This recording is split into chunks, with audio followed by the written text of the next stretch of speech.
Tu écoutes l'épisode 87 avec Saïna, l'impact du TDA dans le couple. Alors cet épisode de podcast est aussi maintenant sur YouTube en vidéo. J'avais envie en fait d'aborder les différentes difficultés qu'on peut avoir à titre personnel et l'impact que ça peut avoir dans le couple, parce que je pense qu'en fait, on ne doit pas être parfait pour se sentir en droit d'être en couple et qu'il y a toujours des solutions. Et je suis extrêmement honorée d'avoir Saïna aujourd'hui, qui est coach certifié TDA, qui a elle-même découvert son TDA en 2013. Elle est maman de 3 enfants et en couple. Donc j'ai pensé que c'était vraiment la personne idéale pour parler du TDA aujourd'hui. Le contexte, pour le donner, moi aussi, j'ai mon mari, il est diagnostiqué avec du TDA, donc j'ai une petite expérience depuis 10 ans maintenant avec quelqu'un qui a du TDA. Et une étude, en fait, il y a plusieurs études qui montrent que, en effet, dans les couples avec TDA, le taux de divorce est un peu plus élevé. Donc, il y a des challenges, mais Saïna, aujourd'hui, va nous parler aussi des solutions. Bienvenue, Saïna. Bonjour, merci beaucoup Sandy. Ça me fait très plaisir d'être là et d'aborder le sujet du couple. C'est un sujet qui reste très important dans le TDAH Mhm. et dont Ouais. on ne parle pas beaucoup malheureusement. Mhm. Mhm. On parle surtout des symptômes et du trouble, mais on ne parle pas des conséquences que ce trouble peut avoir sur la vie des gens. Et c'est là où il faut mettre le point. Et puis comme le relationnel, c'est quand même, on va dire, c'est la base où tu te sens bien et ça peut même, je pense, si on n'a pas cette base stable, ça peut même augmenter les symptômes qu'on peut ressentir. Je ne sais pas Complètement. ce que t'en penses. En fait, le TDAH, il a un impact sur toutes les relations en général Mhm. quand il est incompris, quand il est non diagnostiqué et quand il n'est pas pris en charge. Ouais. Et en fait, ces impacts négatifs qu'il a ont des conséquences que on pourrait même pas imaginer si on est vraiment extérieur à ça. Et c'est pour ça que je parle du TDAH. Je suis pas médecin, je suis pas psychologue, mais je parle des impacts. J'ai envie de mettre en lumière ces impacts pour que la prise en charge puisse être mieux abordée Mhm. que seulement sous l'angle de stratégie ou de médication, qui sont nécessaires, mais qui restent simplement des outils. Et si la personne ne comprend pas, si la personne ne travaille pas sur elle, quand je dis travailler sur elle, c'est pas parce c'est elle le problème, mais dans l'acceptation de son trouble déjà et dans comment elle peut enfin être elle-même. Et là, je parle vraiment des adultes, parce que Mhm. quand on est diagnostiqué à l'âge adulte, on a passé la moitié de notre vie à essayer d'être comme les autres. Mhm. On reçoit en moyenne 20 fois plus de commentaires négatifs sur notre personne, sur notre façon d'être, que les personnes qui n'ont pas de TDAH, qui ne sont pas neuroatypiques. Mhm. Et ça, l'impact que ça a sur la confiance et l'estime de soi, c'est complètement dévastateur. Et donc, pour engager de bonnes relations dans ce contexte, c'est très compliqué. Mhm. Et l'incompréhension qui tourne autour de ça, surtout quand on ne sait pas, eh ben, ça a fait que la personne peut vraiment penser qu'elle est une mauvaise personne, qu'elle n'arrivera à rien, que c'est voué à l'échec. Et si tu rajoutes à ça un contexte familial compliqué dans l'enfance, l'adolescence, des rencontres comme des profs, parce qu'on a tous rencontré ce prof qui nous tire au fond du seau, et que tu as un TDAH, là, la suite, ça peut vraiment être compliqué. Et on sait que les personnes qui ont un TDAH beaucoup plus ont plus de chances, de malchance, entre guillemets, à tomber dans des addictions Mhm. avec ou sans substance. Et c'est un engrenage après qui peut aller très loin, malheureusement. Oui, moi, ça me parle énormément parce que quand j'ai rencontré mon mari il y a 12 ans, je voyais qu'il y avait des choses en fait qui étaient plus difficiles et il n'avait pas le TDA diagnostiqué. Et en fait, je lui dis, mais va rechercher, en fait. Et quand, justement, il a eu le diagnostic qui a été posé, eh bien, c'est comme si toutes les difficultés qu'il avait eues dans son passé, alors au départ, c'était un choc, hein, eh ben, ça a mis en lumière et en fait, ça lui a enlevé une culpabilité énorme parce que en fait, il comprenait que c'était pas parce qu'il était soit paresseux ou une mauvaise volonté, c'est vraiment qu'il avait cette difficulté qui était là. Oui. Donc, est-ce que tu veux peut-être expliquer toi ton parcours personnel justement, comment tu as découvert Ouais. ton TDA, etc. Alors, moi, je m'appelle Saina, comme tu l'as dit, j'ai 37 ans et j'ai 3 enfants. J'ai été diagnostiquée après, en 2015, en 2016, pardon, pas en 2013. Ah, pardon, Non, j'ai mal lu. non, après la naissance donc de mon troisième enfant, j'ai été diagnostiquée à l'âge adulte. Ce qu'il faut savoir, c'est que avec le recul et quand j'ai reçu ce diagnostic, je me rappelle avoir toujours vécu dans une avec des espèces de tensions intérieures, de vraiment jamais réussir à m'adapter correctement et d'être toujours vue avec une certaine particularité. Et j'ai combattu toute ma vie pour rentrer dans ce moule. Je voulais une carrière professionnelle comme tout le monde. Je voulais vraiment m'intégrer. La période de l'adolescence, elle a été très difficile. Et ensuite, j'ai rencontré mon mari qui a eu cette vision de moi où il voyait vraiment que mes points positifs en fait. Et pour lui, le reste, c'est bon, ça va le faire. Alors là, on était tous les deux, mais c'est vrai qu'après, quand il y a des enfants qui arrivent qui arrivent dans la vie, et ben là pour moi ça a été terrible. L'organisation, la fatigue, il y a quelque chose dont on parle pas et ça, je vais vraiment faire du bruit là-dessus, c'est les hormones, les changements hormonaux et le TDAH chez les femmes. C'est quelque chose qui est vraiment qui a un impact dévastateur et donc j'ai essayé et j'ai combattu. J'ai eu ma deuxième fille. Enfin, j'ai eu mon deuxième enfant, ouais, ma fille. Et puis j'ai combattu. Je voulais pas. Je pensais vraiment que le problème c'était moi. Et tu vois, tu vas d'échec en échec. Tu commences quelque chose, tu le termines pas. Euh, T'arrives pas à tenir certains de tes engagements. Financièrement, bah tu sais pas gérer ton argent. Et tout ça, c'est des choses au regard de la société qui sont un peu honteuses.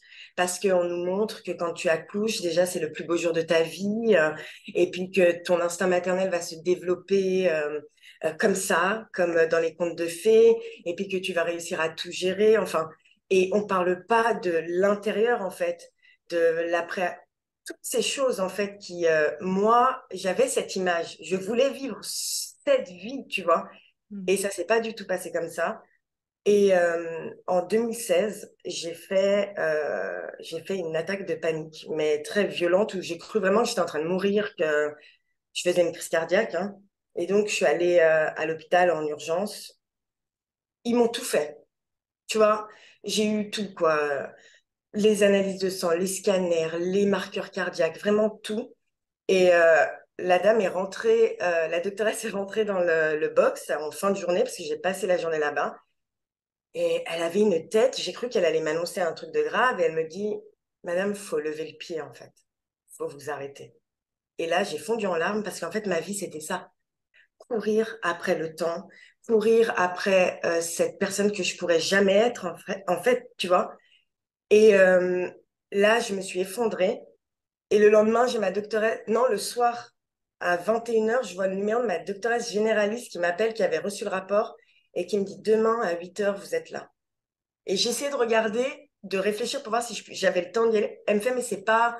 En fait, je vous laisse pas le choix. Et c'est là que le chemin vers mon diagnostic a commencé. Donc, j'avais déjà fait une tentative en 2013, effectivement, qui s'est soldée par un échec, en fait, où quand j'ai vu le médecin, il m'a mis devant un ordinateur et il m'a demandé de taper sur des points quand ils apparaissaient. Et j'ai touché tous les points parce que je me suis super bien concentrée et que j'aime le challenge, j'aime les défis. Et pour moi, cet exercice, il était tellement simple que je pouvais pas le louper, tu vois. Et donc, après cet exercice, il est rentré et il m'a dit, non, vous n'avez pas de TDAH, vous devez faire une petite dépression. Et il m'a laissé partir. Et là, il y a tout qui s'est effondré autour de moi. Et quand j'ai fait cette crise de panique et que ma doctoresse m'a convoquée, elle m'a envoyée chez une collègue à elle, psychologue. Et je sais pas, tu es en Suisse, Oui. quoi. Donc tu sais que les psychologues, ils sont pas pris en charge par l'assurance maladie jusqu'à un certain montant. Et là, moi, c'était 500 francs, donc ça faisait 3 ou 4 séances. Et donc après, j'ai dit, écoutez, je peux pas parce que toutes les semaines, ça va me faire un budget et à l'époque, c'était pas possible. Et donc j'ai demandé à ma doctoresse quelles étaient les conclusions un peu de ces. Puis elle sort, enfin, elle allume son ordi comme ça, puis elle me dit, ouais, suspicion de TDAH, plus, hein. Et là, mais je te jure, Sandy, là, j'ai eu des bourdonnements dans mes oreilles et je me suis dit, là, tu lâches plus le morceau. Parce que je le savais, depuis 2013, en fait, je suis tombée dans le TDAH depuis que quand je suis tombée sur les symptômes et tout, j'ai dit, c'est moi. Et à partir de ce moment-là, je me suis éduquée sur le sujet. Je me formais sur des petites formations, mais vraiment basiques au début. Et j'ai dit, je lâche rien. Et puis voilà, j'ai trouvé mon psychiatre que j'aime beaucoup. Et je faisais une dépression aussi en même temps parce que ma mère à l'époque était malade, elle avait un cancer terrible. Enfin, voilà, tu vois, il y avait plein de choses. Et quand tu as un TDAH non diagnostiqué, que tu fais une dépression, tu vis vraiment, enfin, je le souhaite à personne. Vraiment, c'est quelque chose que je souhaite vraiment à personne.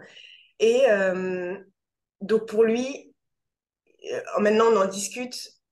Dès la deuxième séance, il n'y avait aucun doute parce qu'il est spécialisé là-dedans, hein. Il a dédié sa carrière à ça. Et voilà, on a super bien travaillé. On a d'abord traité la dépression.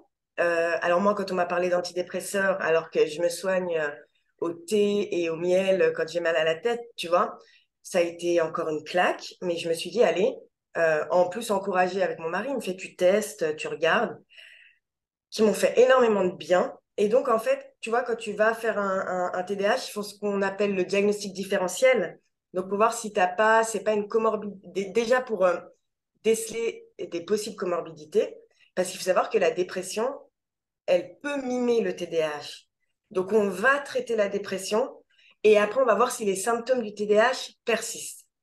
Bien évidemment, il m'avait demandé tous mes bulletins scolaires, mes trucs. Et quand je les regarde aujourd'hui, mais je me dis, mais j'ai le diagnostic sur mes bulletins scolaires, tu vois. Et donc, on a traité la dépression. En fait, j'ai très bien réagi aux antidépresseurs. J'ai cette chance de bien réagir au traitement. J'ai sorti la tête de l'eau. J'ai pris conscience de tout ce qui s'était passé, du rythme infernal. Et ça, c'est très compliqué. Parce que tu vois, on a l'impression d'avoir gâché une partie de sa vie, de ne pas s'être écouté. Enfin, c'est très dur. C'est vraiment le chemin du deuil, l'acceptation, hein. Et après, il m'a posé des questions, on a fait plusieurs séances. Alors, je ne pourrais pas te dire combien. Il a fait remplir des papiers à mon mari, à ma famille. Euh, Comme j'ai une famille exceptionnelle, ils n'ont pas voulu me caresser dans le sens du poil, de minimiser les choses. Ils ont vraiment tous répondu très sincèrement à ces questionnaires. Et ben voilà quoi, moi j'ai un TDAH sévère, ça veut dire que j'ai le type inattentif, hyperactif, impulsif combiné et j'ai la quasi-totalité à un ou deux symptômes près cochés. Et donc là, le début de l'aventure, cette, cette réalisation, cette claque que tu te prends en fait, et c'est que le début. Et c'est ce que je dis toujours, parce que on cherche, il me faut le diagnostic et ça ira mieux. J'aurai une médication et ça ira mieux. Mais on se rend pas compte que les bases sur lesquelles on a construit notre vie, notre enfance, notre adolescence, ou ce qui se construit à être un adulte serein et posé, sont très très fragiles. Et même quand tu as un cercle familial aimant, parce que ça c'est très important.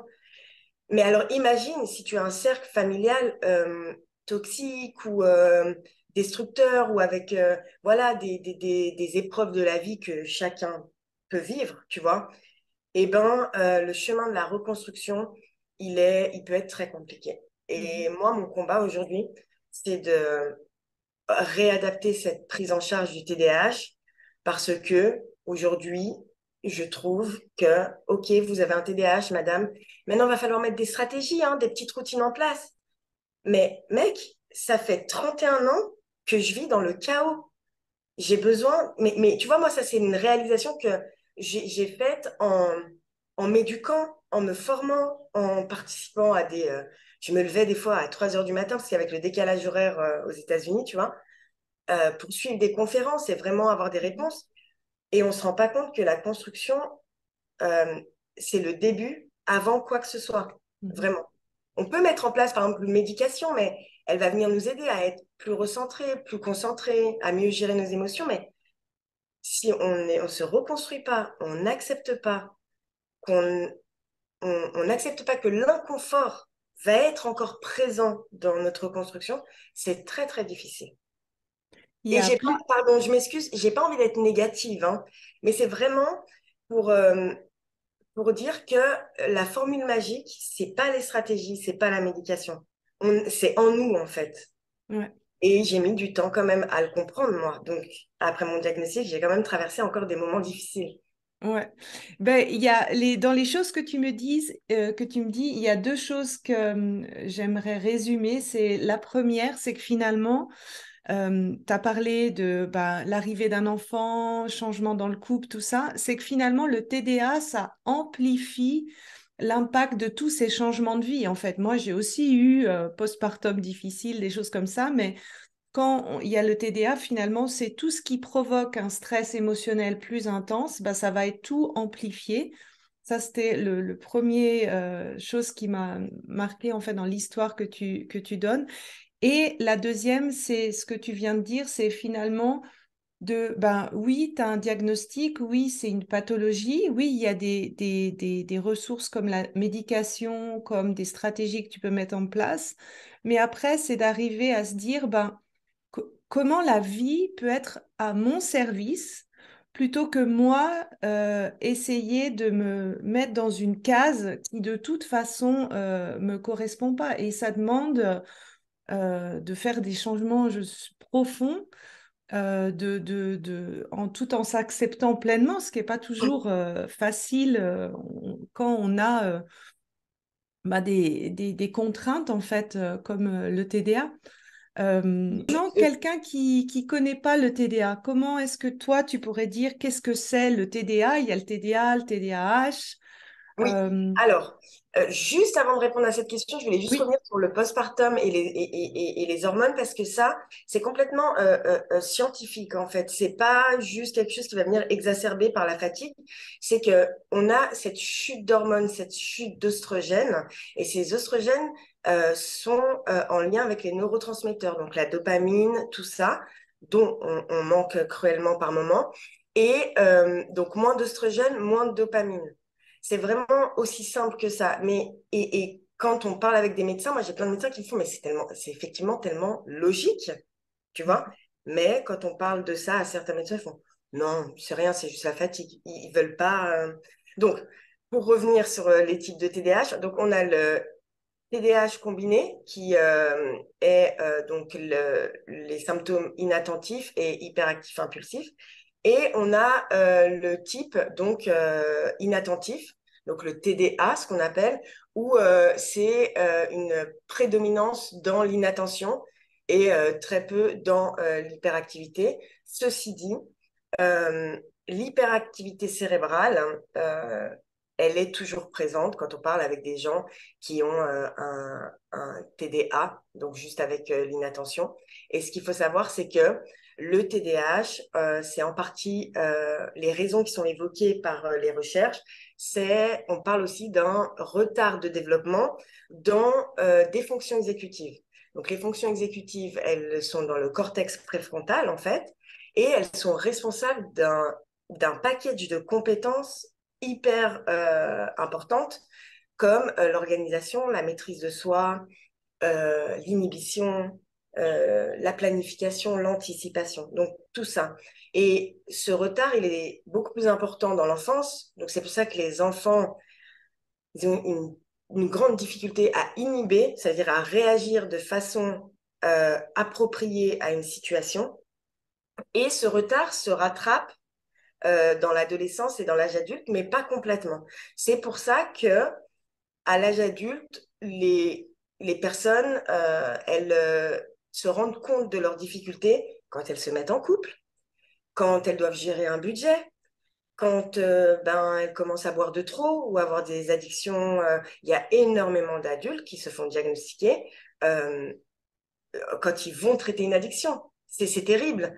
Quand on reprend les dires du professeur Nader Perrou, qui est spécialisé dans le domaine, il y a 25% des personnes incarcérées qui ont un TDAH, diagnostiqué ou pas, parce que l'impulsivité, l'hyperactivité, le manque d'estime, le rejet subi par ces personnes fait que il y a plus de délits, de délinquance chez les personnes qui ont un TDAH.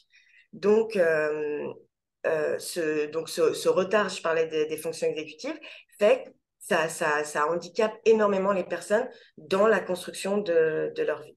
Et il y a ces deux types, donc le type combiné qui regroupe les deux symptômes, les deux critères de diagnostic, et le type inattentif. C'est Alors, quoi les symptômes en fait?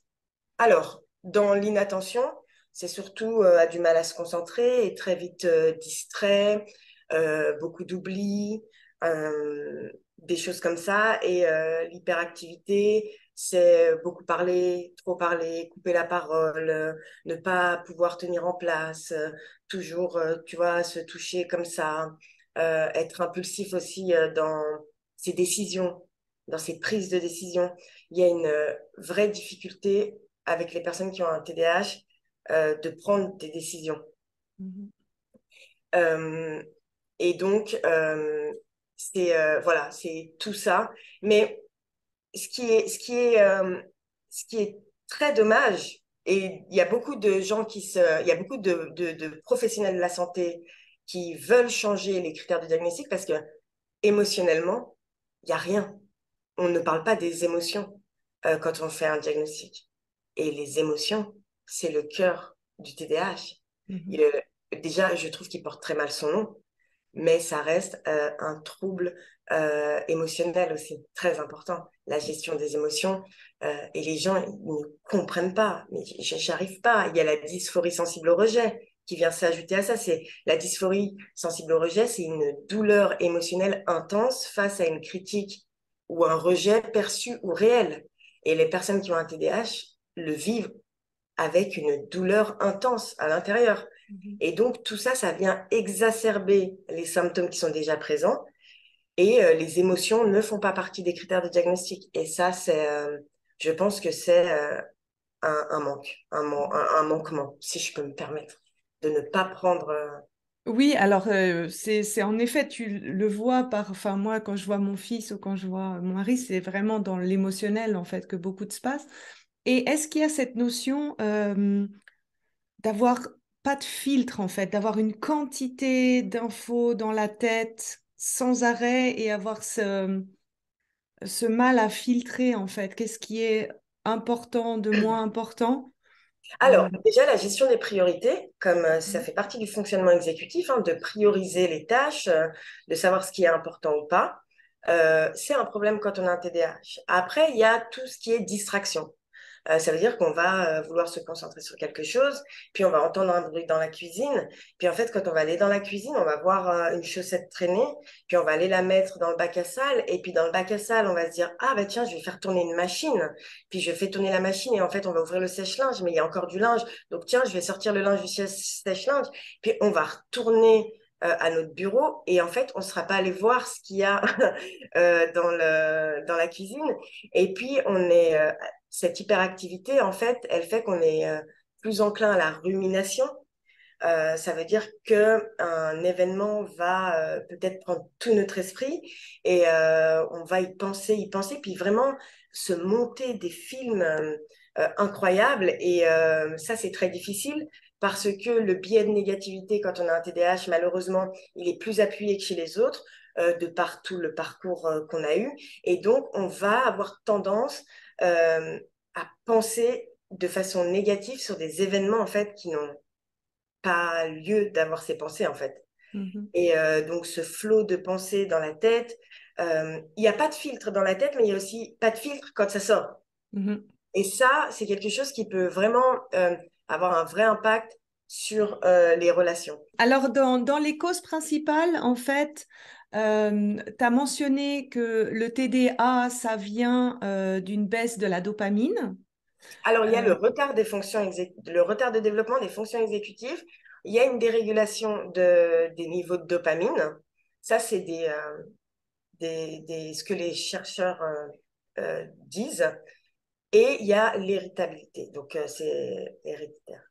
ouais, ok. Ça court dans les familles. Oui, souvent c'est... C'est à Et bah, 80%. alors maintenant, on va attaquer le gros morceau de l'interview sur les impacts du TDA dans le couple, sur la base de ton expérience personnelle, mais aussi de ce que tu connais du TDA.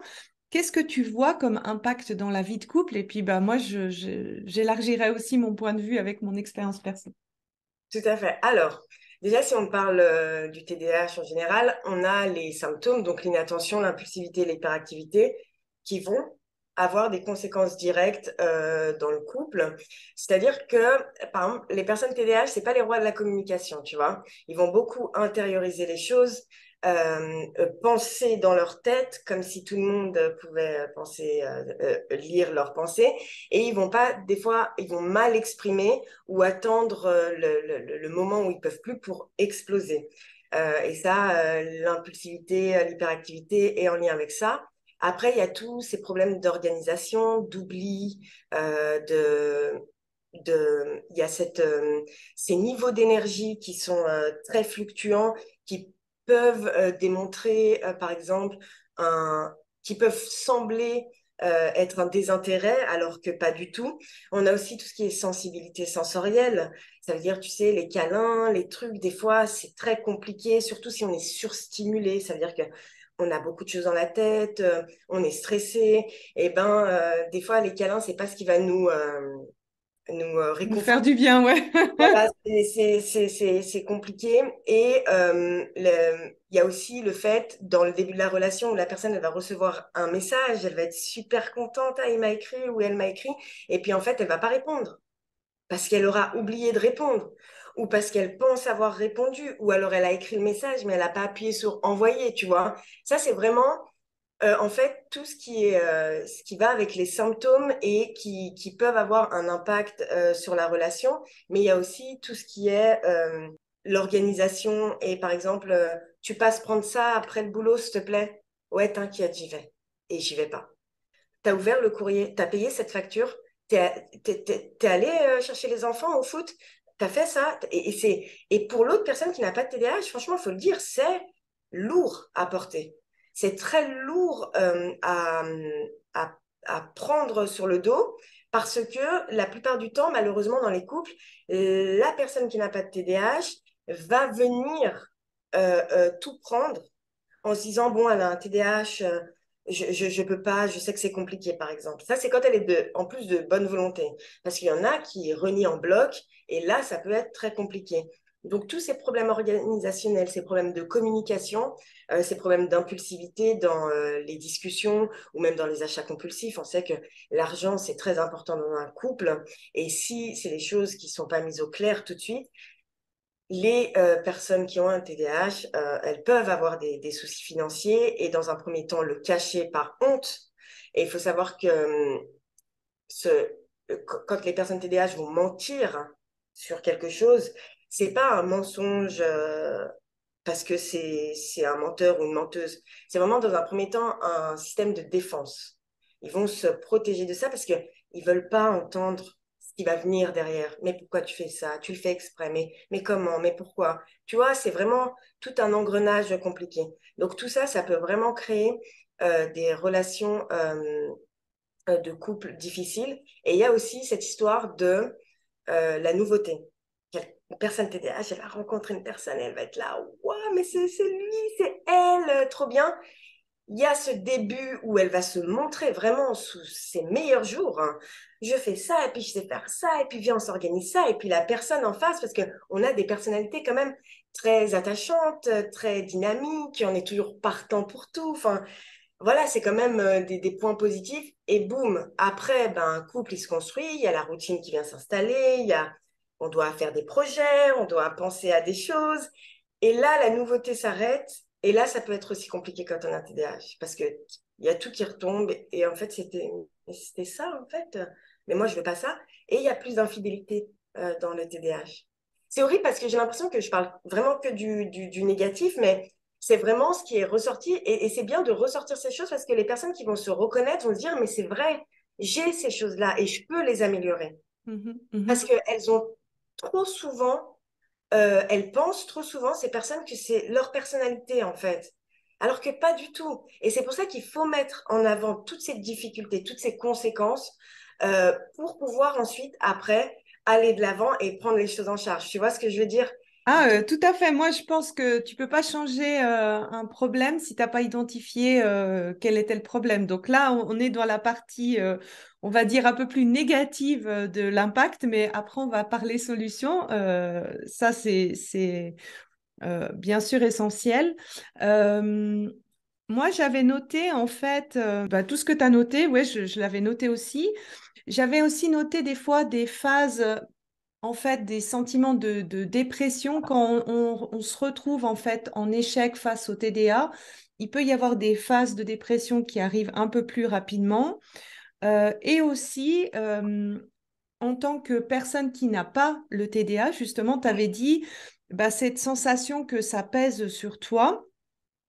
Et en fait, ici, c'est de se dire, en fait, en tant que personne, jusqu'à quand j'ai envie de soutenir et à partir de quand j'ai envie de me préserver, en fait, d'avoir cet équilibre parce que c'est pas une obligation en tant qu'être le partenaire non TDA de totalement compenser ce que l'autre n'arrive pas, mais c'est plus de se dire ben, comment on arrive à fonctionner ensemble pour finalement que l'autre arrive à être lui avec sa difficulté, mais que nous, on arrive à être nous sans avoir à compenser en fait. Ça, c'était ce que j'ai noté. Et j'avais entendu une fois quelque chose que tu avais noté dans ton Instagram, donc Saïna TDA, où tu avais dit ce côté, quand on a du TDA, cette tendance à être attiré par des relations toxiques. Oui, alors alors ça c'est vraiment le côté le plus dramatique. Et j'aimerais aussi m'étendre un peu plus dans mon contenu par rapport à ça, parce qu'il y a vraiment des études qui ont été faites là-dessus, et une en particulier du docteur Russell Barclay. Donc c'est un grand professeur qui a complètement dédié sa vie au TDAH et avec qui je me suis formée aussi sur le TDAH. Donc, en fait, ce qu'il faut savoir, c'est que les personnes TDAH, c'est des personnes qui sont pleines de vie, c'est des personnes qui sont pleines d'énergie, c'est des personnes qui ont envie de faire bien. Et ça, il faut vraiment le souligner. En tant qu'être humain, on a toujours un projet dans notre vie. Il n'y a pas d'humain qui veut rester comme ça. Tu vois ce que je veux dire? On a cette envie de construire des choses. On s'est jamais réveillé un matin en se disant, bah moi je vais être addict et puis je vais être endetté. Tu vois? Donc Oui, vraiment, oui.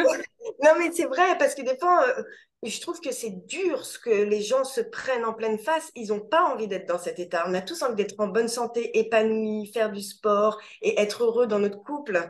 Tu vois? Donc les personnes TDAH, elles ont cette envie de, de bien faire et comme la plupart, et c'est très triste, ont une faible estime d'eux-mêmes, de par tout ce qu'elles ont pu recevoir dans leur vie. Et on ne se rend pas compte l'impact des mots quand c'est des adultes, tu vois. C'est pour ça que je dis aux parents, faites attention, et c'est pas un discours moralisateur, parce que je suis mère moi aussi, et des fois, tu vois, ouais, c'est bon, lâche-moi, quoi. Mais il faut faire attention aux mots qu'on va dire à un enfant qui a un TDAH, parce que ça peut avoir un grand impact. Et quand ces personnes vont se sentir Tu peux aimées, élargir la remarque à tout le monde. Tu sais, moi, je travaille avec le système nerveux.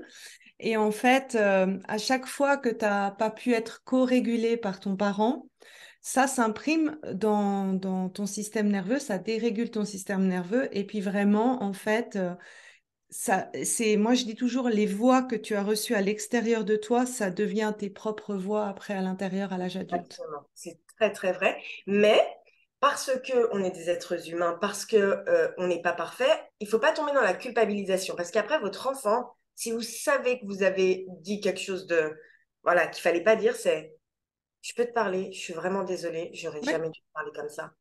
Ça, Euh, c'est la réparation, en fait. exactement. Ça co-régule aussi. Ouais. Très, très important parce que les enfants, ça, on pourrait croire que c'est vraiment dire pardon, demander pardon sincèrement Mhm. et ne plus le refaire, en tout cas essayer. Mais en tout cas, quand on faute, il faut s'excuser et reconnaître en fait qu'on a fauté, ça c'est très important. Et parce que ça apprend aussi à l'enfant, à lui-même, de Tu peux quand il faire a des fauté, erreurs. il va se dire, mais non seulement il va faire des erreurs, il sait qu'il peut faire des erreurs, mais il sait qu'il peut les réparer aussi. Ça, c'est Mhm. très important. Ouais. Mais pour revenir, les personnes TDAH, comme elles ont une faible estime d'eux-mêmes, qu'on a toujours mis en avant leurs défauts, entre guillemets, leurs incapacités, leurs difficultés, eh ben, ce qu'il faut savoir, c'est que les relations toxiques, elles commencent toujours comme un conte de fées. Mhm. Mais t'es génial, Le mais love bombing. le love bombing et tout. Et les personnes TDAH, elles ont cette énergie, elles ont cette volonté, elles ont cette bonne humeur, tout ça. Et c'est cadeau pour les pervers narcissiques, pour les gaslighters, pour les manipulateurs. Ça, c'est du pain béni parce qu'ils vont pouvoir se nourrir de cette énergie. Et donc, ça va commencer, donc, ah, t'es génial, le love bombing. Et puis après, attends, mais je sais que tu as des problèmes d'argent. Je vais t'aider, tu verras. Et puis, je vais t'aider à faire ça. Et ça va commencer. Et donc, la personne s'est dit, mais enfin, j'ai quelqu'un qui me comprend, j'ai quelqu'un qui m'aime, comme je suis, avec mon débordement d'énergie ou mon inattention, ça la dérange pas, tout ça, tout ça.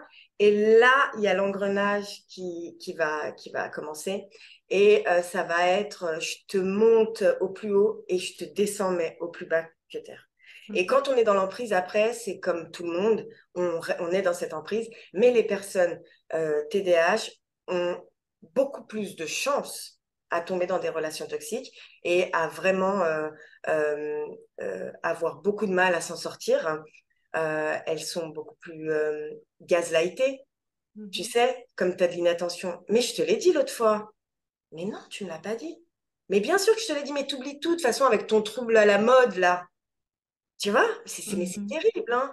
Puis de toute Mhm. façon, mais tu crois vraiment que tu vas aller comme ça quelque part dans ta vie, tu n'y arriveras pas, tu ne seras rien. Mhm. Moi, franchement, je suis un peu émue parce que j'ai des témoignages où je me dis, mais tu sais, tu as presque envie de conduire jusqu'à la personne et puis de la sortir de là-bas. Mais c'est Mhm. très, très difficile. Et Mhm. en plus de ça, ça a été prouvé par des études, hein, vraiment, qu'on est plus sensible aux relations toxiques, enfin, on a plus de chances de tomber dans une relation toxique de par cette faible estime, de par le fait de se sentir aimé et aidé. Cette personne va devenir Mhm. un sauveur, une sauveuse. T'inquiète, moi je te comprends, moi je suis là pour toi. Et ça, pour une personne qui a un TDAH, quand on se sent compris, il n'y a pas de prix, franchement, parce que toute notre vie, ça a été quand même une galère. Et le fait de se sentir compris comme ça, de se sentir aimé, et puis le love bombing des narcissiques, des manipulateurs, il Mhm. est tellement... enfin, on se Fort, dit, ouais. ouais, c'est bon, j'ai trouvé, quoi. Ouais. Donc, c'est pour ça que moi, je dis, et je le redis, et je le redirai toujours, mettez, engagez-vous avec la raison et Mhm. pas avec la passion.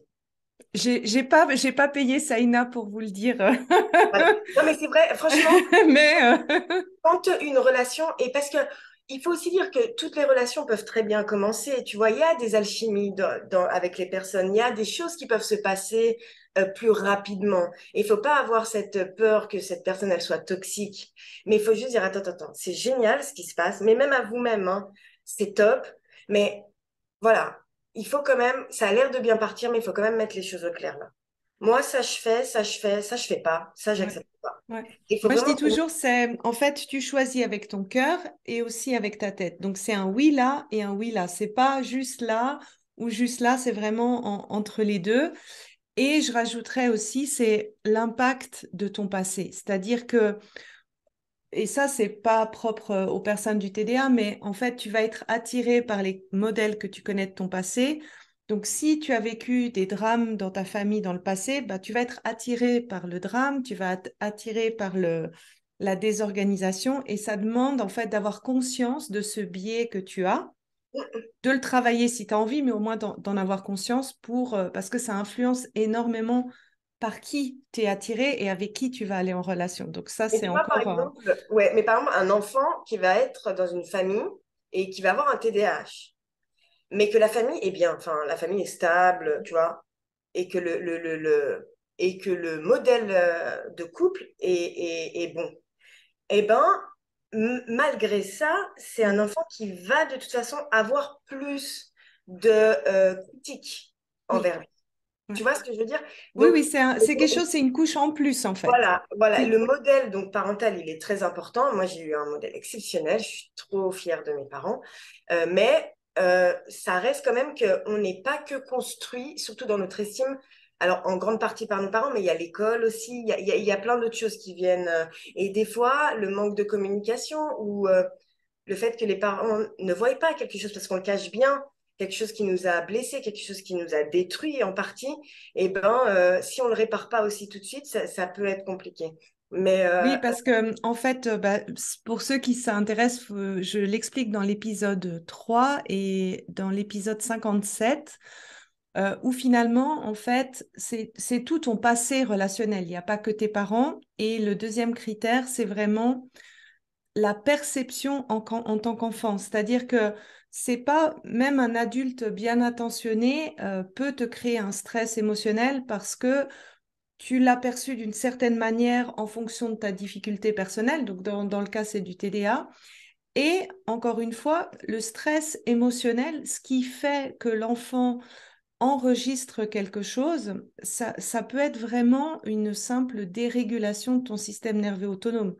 Donc, par exemple, quelque chose de soudain ou un dentiste qui n'a pas été bienveillant ou bah, tu t'es fait moquer à l'école par certains enfants. C'est pas forcément que la relation des parents qui, en effet, impacte ta vie amoureuse. Ça vient, on va dire, une couche en dessus. Et on va dire, je pense que le TDA, en fait, ce que ça fait, ça amplifie tout ça. Parce oui, que bah, moi, mais c'est ça j'ai qu'il pas faut de pas TDA, mettre. mais j'ai eu des impacts de mon passé, même si Mais oui, mes bien parents ont sûr. essayé de faire le mieux, tu vois, c'est pas forcément lié à ça. D'où l'importance de ne pas mettre d'échelle de douleur dans les perceptions des gens, en fait. Exactement. Nous, il va nous arriver un truc, c'est bon, on passe. Mais il y a des gens, ça va Ouais, être très douloureux pour eux. Donc là, l'échelle de douleur aussi, enfin, il faut développer son empathie et sa bienveillance, c'est très important. ouais, ouais. Alors maintenant qu'on a parlé des problèmes, parlons des solutions parce que c'est possible d'être heureux en couple avec du TDA.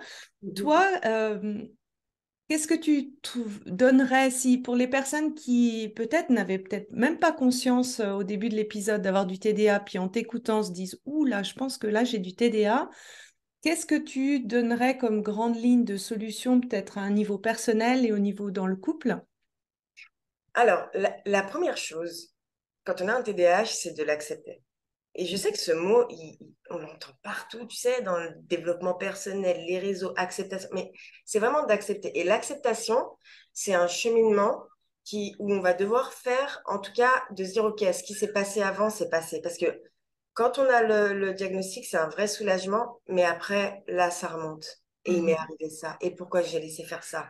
Et en fait, là, mais c'était mon TDAH et personne n'a vu. Tu vois, tu vas Mhm. rentrer dans un truc de colère comme ça et tout Injustice, ouais, ouais. d'injustice et ça va être très douloureux. Et puis après, tu vas te dire, je suis sûre qu'ils se sont trompés. C'est pas le TDAH. Attends, je vais te montrer. Et on va repartir dans cette volonté tu vois. Donc, et c'est ce cheminement qu'il faut faire jusqu'à l'acceptation.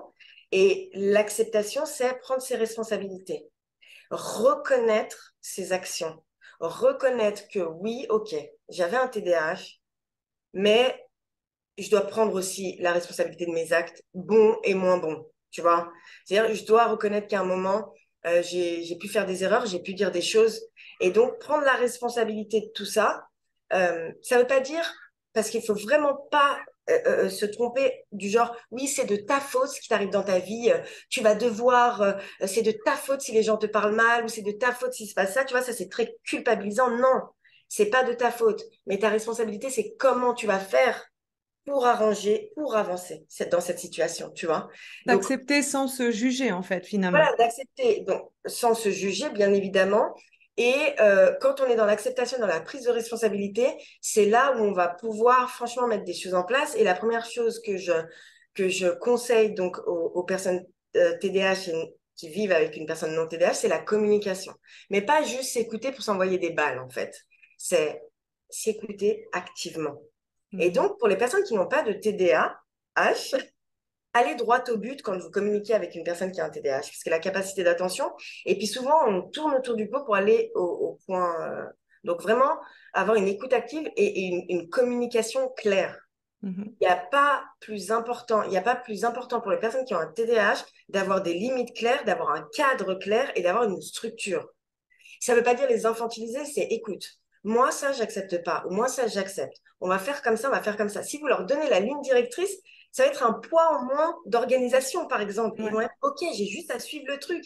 Et de réussir à suivre ça, ça va augmenter leur estime, ça va avoir cet effet de cette sensation de satisfaction, d'accomplissement qui va être incroyable. Et en plus, ils vont vous mettre au-dessus de tout parce qu'ils vont se dire, putain, elle m'aide ou il m'aide, c'est trop cool. Voilà, elle comprend ce que j'ai. Donc la communication. Et ensuite, Dans la communication, je trouve, alors si je peux parler de moi, mon expérience, ce que j'ai trouvé en fait qui marchait assez bien, c'est de déjà limiter le temps de la discussion, c'est-à-dire, tu vois, moi par exemple, avec mon mari, quand on parle de sujet, on dit à l'avance, OK, combien de temps? Donc 5 minutes, 10 minutes chacun. Et bon, ça, c'est un conseil que je donne en général dans la communication de couple, c'est avant d'aller dans la discussion, déjà de clarifier par toi-même ce que tu as envie de dire. Donc, ça rejoint ce que tu dis de, si tu veux, de raccourcir, parce que la phase de clarification envers toi-même, tu l'as fait au préalable. Et en faisant ça, en fait, en limitant le temps, ça permet aussi à la personne en face d'être plus concentrée pendant une courte période. Enfin, en tout cas, c'est la sensation que j'avais. Euh, et aussi, justement, de ce que tu as dit, de dire les choses très clairement, c'est-à-dire très concrètement, j'ai besoin de ça ou de ça, moi, ça va pas dans ça ou ça. Euh, j'ai remarqué, en fait, que ça il aidait. faut pas être dans le jet de pique, ce que j'appelle ça. Ça ne sert à rien, c'est contre-productif. Mhm, De se jeter des pics en pensant que la personne va avoir des prises de conscience. mhm, C'est mhm, très mauvais ce genre de communication. Bien évidemment, ça peut arriver, on est des humains, on sait que des fois des disputes, ça peut. Mais vraiment, et puis quand la personne TDAH est impulsive ou que vous voyez que c'est pas le moment, je pense qu'il faut tout de suite mettre la limite aussi. Non, mhm. écoute, moi je discute pas comme ça. Il Ouais. y a une base, ça s'appelle le respect. Le respect, en fait, c'est pas négociable, c'est une base solide de Mhm, construction. On peut pas. Et des fois, on laisse passer des choses, mais TDAH ou pas, parce qu'on se dit, ouais, peut-être qu'il est énervé, ouais. Alors, si on le laisse passer sur le coup parce que c'est vraiment pas le moment de parler, mais après, écoute, tu m'as manqué de respect et je te le dis, c'est quelque chose que je n'accepte pas. Tu ne me parles pas comme ça, s'il te plaît. mhm. Je veux que ce Bon, ça, soit. c'est toutes les bases de la communication bienveillante, c'est-à-dire bah, de demander quand l'autre est disponible aussi pour parler. Donc, s'il est dans une phase où c'est trop de stress, trop de, j'ai le mot en allemand, trop de sensations qui viennent embrouiller l'esprit, donc prendre rendez-vous pour parler, que les deux soient disposés, parler de ce qu'on veut plutôt de ce qui va pas, parler en jeu, en sentiment, enfin toutes les bases de la communication bienveillante, on est d'accord, on va dire, c'est la base essentielle. Exactement. J'essayais en fait de rajouter les choses Et propres pour le TDA. les personnes avec un TDAH, ils ont un problème aussi avec la. Enfin, ils ont un problème. Pas toutes, hein. Il faut bien savoir que là, c'est pas. Je mets pas tout le monde dans le même sac tout au Mhm, long de ce podcast. Faut vraiment. Mais faire face à la confrontation, c'est très compliqué. Parce que mhm, confrontation, ça veut dire jugement mhm, chez nous la plupart du temps. C'est pour ça que quand on va parler, écoute, j'aimerais parler, tu sais, de ça et puis de ça, mais pas pour te juger. Tu vois, c'est juste qu'on mette les choses au clair, comme ça, on arrive à ne plus refaire ça.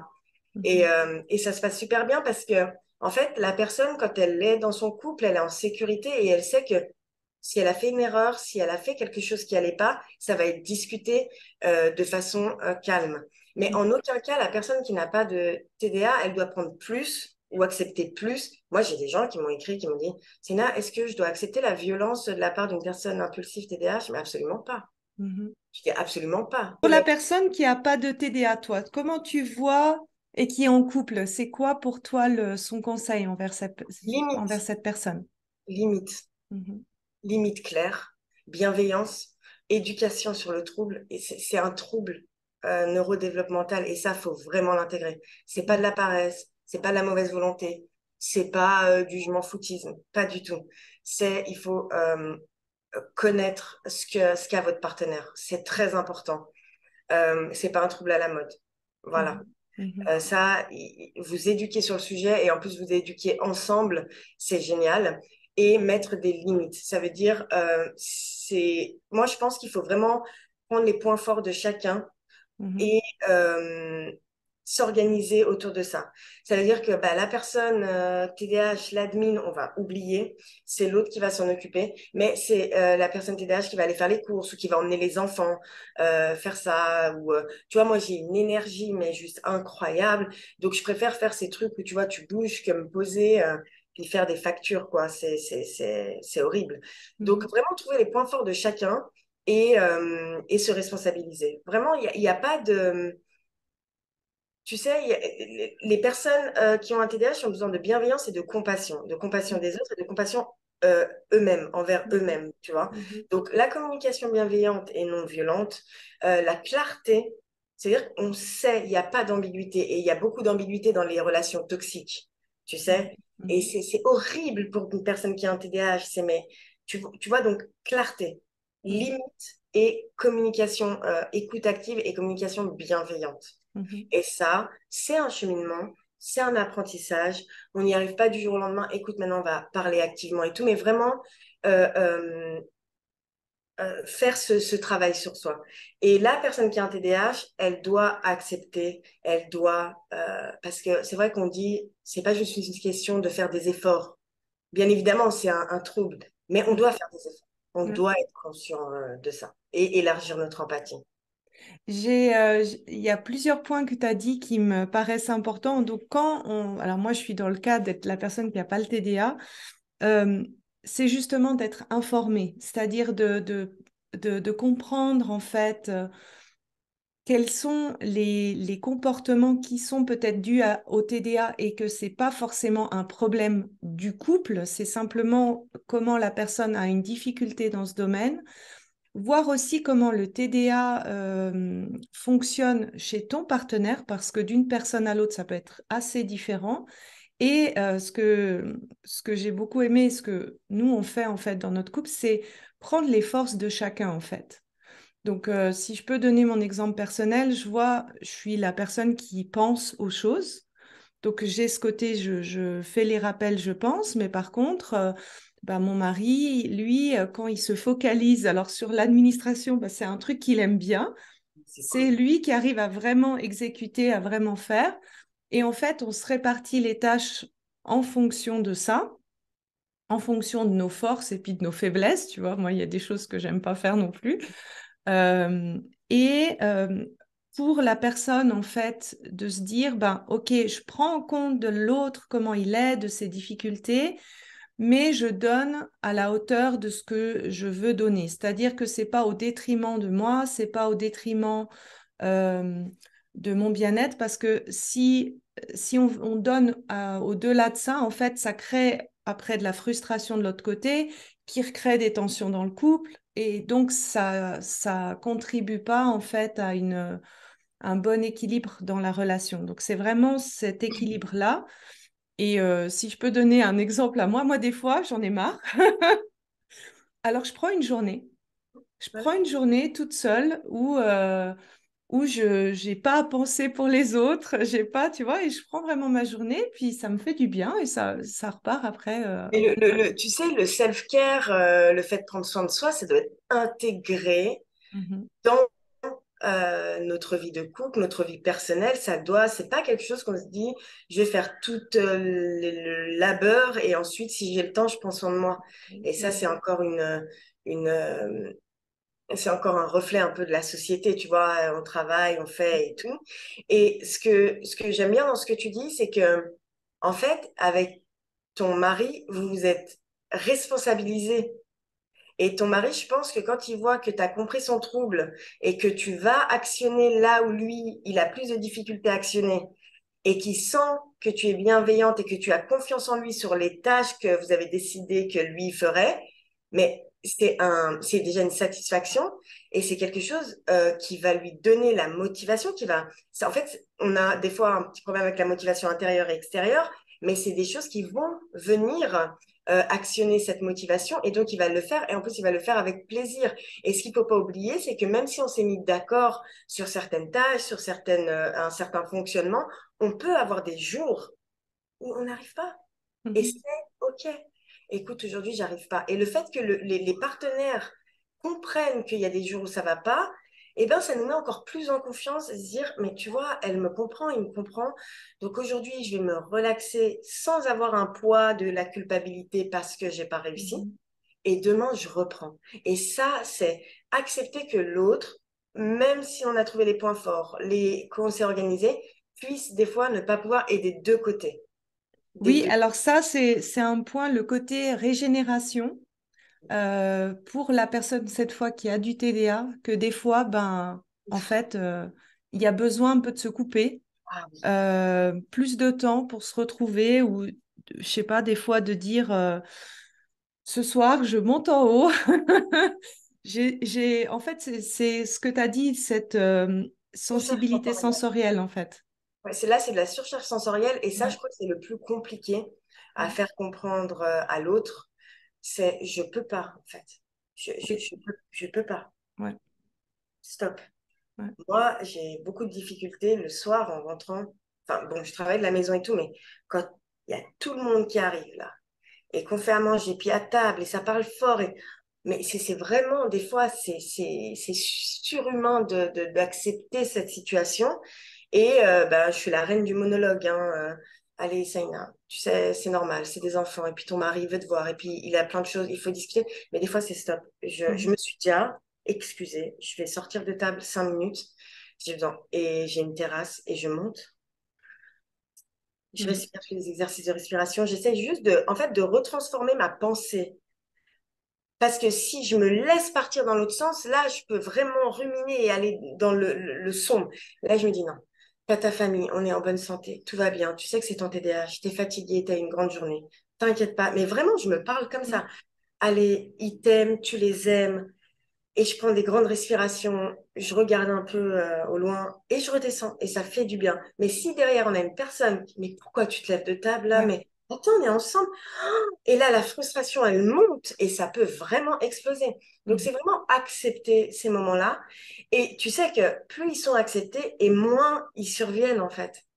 Parce qu'on sait qu'on y Oui, a accès. et je On trouve sait qu'on y que a accès. ça évite en fait que le TDA, en fait, enfin pour moi, je le perçois en tout cas comme étant quelque chose de variable en fonction de ce que la personne vit. Et en fait, en laissant les plages de régénération à l'autre, eh bien, il y a moins de pics qui arrivent, il y a moins d'impulsions qui arrivent parce qu'il y a eu ces phases un peu de régénération Tout à fait. qui sont là. Est-ce que tu vois, par rapport à l'ordre, la structure, est-ce que tu as un conseil à donner pour L'organisation de la maison, l'ordre dans la maison, tout ça. ouais, comment Voilà. s'organiser la vie à deux, en fait? Alors, ce que je pense, c'est que moi, je prône le minimalisme, mais quand je dis minimalisme, c'est pas vraiment c'est vraiment le moins de choses possible en fait. Si la personne elle a cette tendance à la désorganisation, que ce soit dans les vêtements ou dans le visuel, tu vois. Chaque chose à sa place. En fait, tu trouves un objet chez toi, tu sais que cet objet il a une place, Mhm. quitte à étiqueter aussi. Moi, j'ai plein de choses qui sont étiquetées dans mes armoires. Euh, je trouve la graffeuse, je sais où elle va.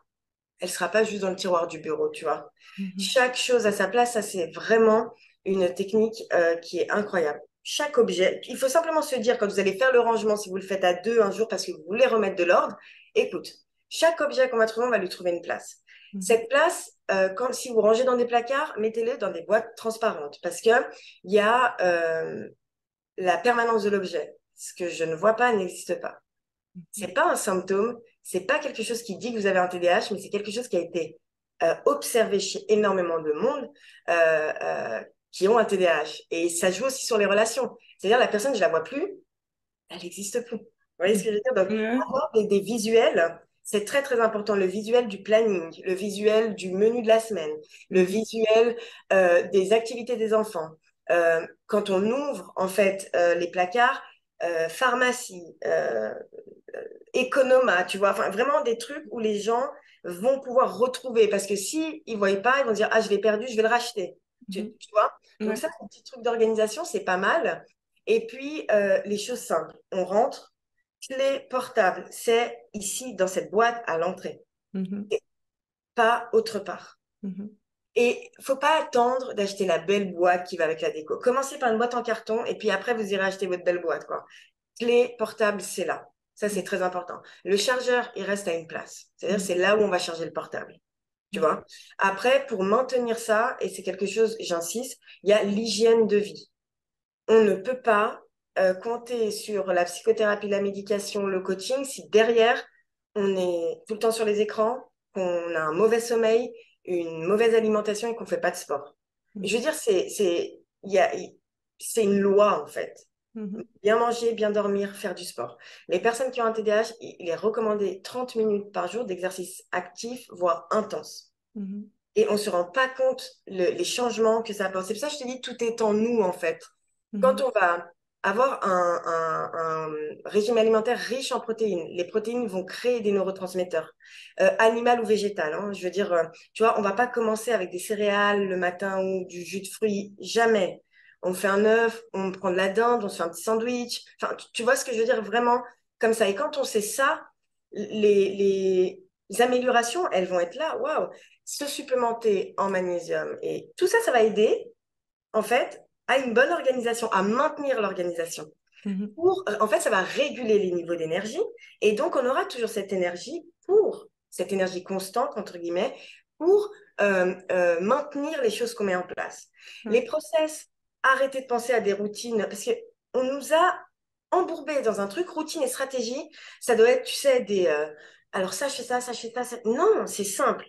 Mais il faut que ce soit quand même un peu détaillé. C'est-à-dire, quand vous allez faire votre planning, le matin, je me lève à 7 heures et après, je pars au travail à 8 heures. Non, je me lève, je prends ma douche, je prends mon petit-déj, je m'habille et je pars. Ça, c'est Mhm. très important. Et que ce soit visuel, de le voir, c'est très important pour maintenir l'organisation. Et d'ailleurs, j'ai oublié de dire quelque chose. Dans les relations, l'hygiène, euh, elle peut jouer quand il y a un TDAH parce que la sensibilité sensorielle de l'eau, de la brosse à dents, de tout ça, ça peut avoir un impact. L'oubli, en fait. C'est, ah, je vais prendre ma douche et puis en fait, je la prends pas. Mhm. Et c'est un sujet un peu touchy, comme on dit, parce que ceux qui n'ont pas ce problème d'hygiène et qui ont un TDAH, ils montent tout de suite au créneau, mais c'est pas vrai et tout. Mais il y a un vrai problème avec ça pour certaines personnes qui ont un TDAH et ça peut venir poser des problèmes. Mais en tout cas, vraiment faire ça ensemble, Mhm. dans le visuel, dans la simplicité et dans la clarté dans l'explication ou quand on donne des informations, tout ça. Et après, Alors, je voudrais rebondir sur tes deux choses. Moi, en tout cas, c'est vrai que dans notre couple, en fait, on fonctionne vraiment comme ça en termes d'organisation, c'est-à-dire qu'une fois par année, on se fait un planning en fait ensemble, et après, le fait de ne pas rediscuter tout le temps la chose ou de faire des choix, ah mais comment on s'organise? J'ai eu l'impression, en tout cas, que ça facilitait beaucoup, ça enlevait du stress, euh, ça permettait aussi de se dire, ah ben, est-ce que j'y arrive? Est-ce que cette charge-là, j'y arrive ou pas? Et tu vois, par exemple, il y a dans des choses qu'on s'est mis à déléguer, on a pris une femme de ménage, des choses comme ça, parce que ben, l'ordre, c'était un problème et qu'on n'avait pas envie de se discuter ou de se disputer là-dessus. Ça, pour moi, je trouvais que c'était quelque chose qui nous a vraiment soulagés. Et en fait, c'est un planning qui est visible pour tout le monde, pour mon fils, pour mon mari. L'hygiène de vie, c'est vrai que, en tout cas, mon mari, lui, quand il s'est mis à la course et quand il a diminué le plus de protéines et le gluten, ça a totalement changé. je ne me rends pas C'est compte. On se rend pas compte, mais On ne se rend pas compte, c'est juste incroyable. ah C'est pour ouais. ça que je veux démystifier tout ça autour des stratégies, routines, médication, psychothérapie. Bien évidemment, ça aide, c'est important. Parce qu'il faut savoir qu'il y a 70% des personnes qui ont une comorbidité qui va venir accompagner le TDAH. Et ça, les troubles anxieux généralisés, la dépression, les troubles bipolaires, les troubles borderline, syndrome de Gilles de la Tourette. Donc, il faut prendre en compte aussi ça. Mais si derrière, l'hygiène de vie, elle est, parce que quand on parle d'hygiène de vie, on pense vie un peu monotone. Moi, j'adore, ma passion, c'est la cuisine. Et je te jure qu'il y a tout, il y a, tout peut être monotone, mais sauf une bonne hygiène de vie, quoi. C'est génial de bien manger, de, de, de, de se faire du bien, en fait. Tu sais, Mhm. on est dans une société où on nous a renvoyé, et ça depuis tout petit, que quand on est mal, par exemple en couple, quand tu regardes un film, le mec, il se fait larguer ou la nana se fait larguer, qu'est-ce qu'ils font? Ils vont se bourrer la gueule, ils vont faire la fête, ils vont se laisser aller. Et on a intégré ça comme être un fonctionnement quand on n'est pas bien. Donc quand on n'est pas bien, il faut qu'on se coupe. Alors, essayez, et je le dis toujours dans mes coachings, t'es pas bien, mets-toi par la fenêtre, essaye de sourire, va marcher, va courir. Tu vois ce que je veux dire? Et c'est quand tout est bien qu'on peut se laisser aller une fois faire la teuf, tu vois, boire un coup. Et en fait, quand on le fait, quand on est bien, on se dit, mais c'est génial, parce que on le fait dans un moment où c'est pas quelque chose qui va venir panser une plaie ou, tu vois, couvrir une douleur. On va aller faire la teuf, mais derrière, on a une bonne hygiène de vie, on est bien dans notre couple, on est organisé dans notre truc et c'est génial. Donc, il faut aussi déconstruire tout ça. Il ne faut pas se détruire plus quand on est dans la souffrance. Oui, alors c'est une tendance qu'on peut avoir parce que quand on vit quelque chose de difficile, en fait, ton système nerveux est dérégulé. Donc, automatiquement, ça va réveiller tous les mécanismes qui vont renforcer ta dérégulation. Donc, les compulsions alimentaires, les addictions, les choses comme ça. Et alors que quand tu fais l'hygiène de vie, tu régules petit à petit ton corps, tu régules tout ça. Et en fait, tu n'as plus le besoin. En fait, tu vas dans l'amusement, mais tu vas pas dans la destruction de toi-même. En fait, Et en c'est fait, quand totalement. plus de recul face aux Ouais. choses, quand on dort bien, quand on libère les endorphines, la dopamine avec le sport, quand on mange bien, et ben en fait, c'est vraiment un cercle vertueux et il faut commencer par ça. C'est pour ça que je dis aux gens, OK, vous avez eu le diagnostic et tout, attendez. Vous avez des problèmes de sommeil parce que les troubles du sommeil font partie aussi des Mhm, complications mhm. TDAH. Est-ce que vous avez des troubles de sommeil? Est-ce que vous avez des troubles de l'alimentation? Cherchez rien avant ça. Allez voir des médecins, allez voir des thérapeutes pour régler ces problèmes. Mhm. Parce que, en plus, quand on commence une médication, par exemple, pour aller mieux, eh ben, on va peut-être avoir des problèmes de sommeil dans les débuts, tu vois, des effets Ouais, secondaires. c'est souvent l'effet que ça fait, ouais. Voilà, donc non, vraiment, l'hygiène de vie, c'est le socle, c'est la base, c'est les fondations solides. Et c'est pas vivre de façon monotone ou manger des graines, pas du tout. Mais c'est vrai, mais tu vois, après, on n'a pas tous les mêmes niveaux de conscience. Ouais, Il faut ouais. accepter, il faut avoir cette bienveillance envers les gens. Parce que des fois, moi, j'ai des gens complètement qui ont abandonné. Mais non, qu'est-ce que tu me parles de ça? Parce qu'on n'est pas au même niveau de conscience. Et il faut aller créer les déclics. Mhm, C'est ça. Et donc, bienveillance, compassion pour créer les déclics. Rentrer dedans, ça sert à rien. Et tout ça, ça va améliorer la vie de la personne. Et en fait, quand elle va prendre une médication, elle va se rendre compte des réels bienfaits de la médication. mhm. Waouh, c'est Parce quoi? que le terrain est justement Voilà, parce que le travaillé. terrain est là. Mm, C'est ça. Et d'ailleurs, ils font très attention. Normalement, on ne donne pas de médication aux gens qui ont des addictions mhm, parce que ça ne va pas ensemble. mm, Et la médication, quand on a un terrain neutre comme ça, propre et cool, eh ben, elle va limiter les addictions parce mhm, qu'elle va contrôler les impulsions et le système nerveux est régulé. mhm, Donc, c'est vraiment un cercle vertueux. Mais il faut être accompagné. Moi, ça me fait très mal au cœur de voir que des personnes qui ont envie sont pas bien accompagnées parce que mhm, l'entourage, tout ça, ça compte mhm, dans la prise en charge. mhm, Le TDAH, c'est quelque chose qu'il faut prendre au sérieux, vraiment. mhm, Quand il est pris en charge, on fait des choses exceptionnelles, mais incroyables. Et quand il est dénigré ou minimisé, comme on peut le voir aujourd'hui dans la société, c'est grave. Pour moi, c'est quelque chose de grave. Ça crée des adultes endettés, des adultes addicts. des adultes qui ont des mauvais comportements, des mauvaises relations, pardon, sociales, interpersonnelles, des adultes qui ont une vie professionnelle instable. C'est pour Mhm. ça, c'est pas la négativité, mais il faut mettre ça en avant pour changer la prise en charge. Est-ce que après l'hygiène de vie, alors on a vu des conseils dans la communication, dans la structure, dans le besoin de laisser à l'autre se régénérer, pardon, dans le besoin du non-TDA de respecter ses propres limites. Est-ce que tu avais encore un autre conseil? En fait, après l'amour, quoi, la bienveillance, se laisser aller, lâcher prise, en fait, ne pas tout tourner autour de ça. Une Mhm, fois que les bases de l'organisation, de, les bases d'entente, elles sont là, laissez-vous aussi porter un peu par la vie. C'est pas, la vie, c'est pas une routine, c'est pas une organisation, c'est pas que des rendez-vous bien organisés ou des visuels. Il faut laisser aussi place à la spontanéité dans le couple. Il faut aussi rire un peu des fois de nos malheurs, entre guillemets, prendre du recul. À part la mort, il n'y a pas de fatalité. Et mhm, on n'est pas assez conscient des fois que les choses, elles peuvent s'arrêter du jour au lendemain. Je sais que c'est dur mais il y a plein de gens qui sont sortis de chez eux et qui sont pas revenus. mhm, Et ça, il faut en être conscient. Vraiment, prenez.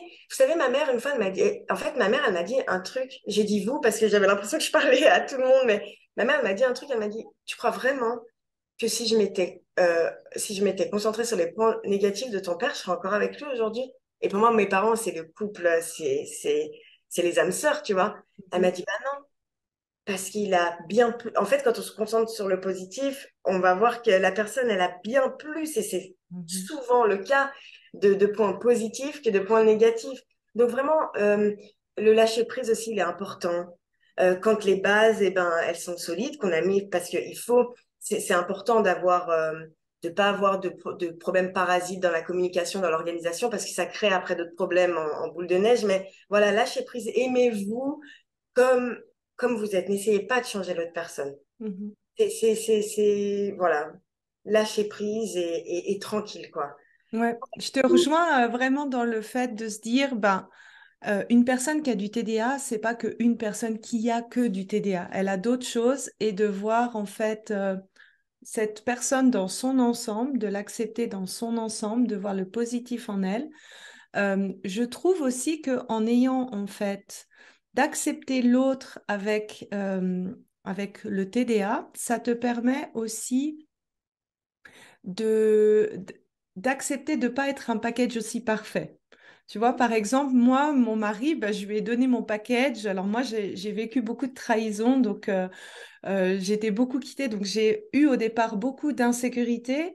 Et il m'a vraiment pris avec ce package-là, il m'a accepté dans ce package-là. Et pour moi, en fait, quand il a été diagnostiqué et qu'on a vu en fait toute la chaîne, c'était pour moi tout à fait normal d'avoir ce package-là parce qu'il avait totalement d'autres qualités. Et c'est vrai que ça demande en fait de consciemment se dire oui, mais attends, il n'y a pas que ça, il y a d'autres choses, un petit peu comme ce que ta maman, elle a dit finalement. Mais oui, parce qu'en fait, si, je terminerai là-dessus, mais tu vois, en fait, je le vois avec les parents, avec les enfants, et je vois quand les personnes sont diagnostiquées.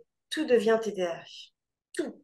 Mhm, Et non, arrêtez, vous avez une personnalité, vous êtes une personne à part entière avec, euh, on parle de neurodiversité aujourd'hui, hein.